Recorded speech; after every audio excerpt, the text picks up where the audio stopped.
வணக்கம். ஜிஓடி நண்பகத்தின் மூடாக உங்களை சந்திப்பதை மிக்க மகிழ்ச்சி அடைகிறோம். இந்த நாளில் நீங்க பாத்தீங்கன்னா பரந்தன் குமரபுரம் எனும் பிரதேசத்திலே எங்களுக்கு ஒரு அழைப்பு வந்தது. அந்த இடத்துல நாங்கள் வந்து பார்க்குற நேரங்களிலே சிறு பிள்ளையோடு ஒரு தாயார் கஷ்டப்பட்டு வாழுகிறதான சூழ்நிலையை பார்க்கக்கூடியதா இருந்தது. இவர்கள் எங்களிடத்திலே கேட்கிற காரியம் என்னவென்றால், இவர்கள் வாழுகிற வீடு வந்து சரியில்லை, டாய்லெட் இருக்கிறது, தண்ணி வசதி இல்லை. அவர்களுக்கு தண்ணி வசதியையும் இந்த வீடையும் புறநிமித்தனமாக அவர் கேட்டுக்கொண்டிருக்கிறார்கள். நீங்க பாத்தீங்கன்னு சொன்னால் மிகவும் வேதனைப்பட்டு வறுமைப்பட்டு வாழ்ந்து வருகிறதாய் பார்க்கக்கூடியதா இருக்கிறது.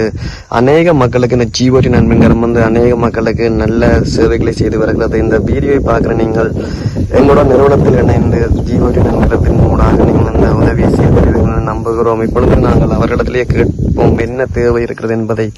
அக்கா, உங்களுக்கு என்ன தேவை இருக்குன்னு நீங்க சொல்லுங்க. எங்களுக்கு தண்ணி வசதி துப்புரவா இல்லை. அங்கே கனதூரத்துல இருந்தா தண்ணி எடுத்துக்கொண்டு வரணாங்க. பிள்ளை பார்த்துக்கொள்ளையும் யாரும் இல்லை. பிள்ளையும் தூக்கி கொண்டு போய் தான் தண்ணி எடுத்துக்கொண்டு வர்றது. மற்றது வீடு சரியான ஒழுக்கு மழை காலத்துல இருக்கலாது. இப்போ வீடு கிடு போட்டு ஒரு வருஷமாவது உட்கிட்டுது. உள்ளுக்குள்ள பாம்புகள் எல்லாம் வந்து அடையுது. அதனால வீட்டுக்குள்ளே இருக்கலாது. எங்களுக்கு வீடும் தண்ணி வசதியும் செய்து தந்தீங்கன்னா ரொம்ப சந்தோஷமா இருக்கும். அப்படியே உங்க இடத்துல மறுபடியும் கேட்டுக்கொள்ளுகிற காரியம், அவர்கள் வாழ்வதற்கான அந்த அடிப்படை தேவையான வீடு இல்ல, நீர் வசதி அல்ல. அதை நீங்கள் பூர்த்தி செய்து கொடுக்கிற நேரங்களிலே, இந்த மக்களை வாழ வைக்கிற நேரங்களிலே நீங்கள் வைப்பீங்கள் என்று நாங்கள் எங்கள் நிறுவனத்தின் மூலமா உங்களை கேட்டுக்கொள்ளுகிறோம். நன்றி, வணக்கம்.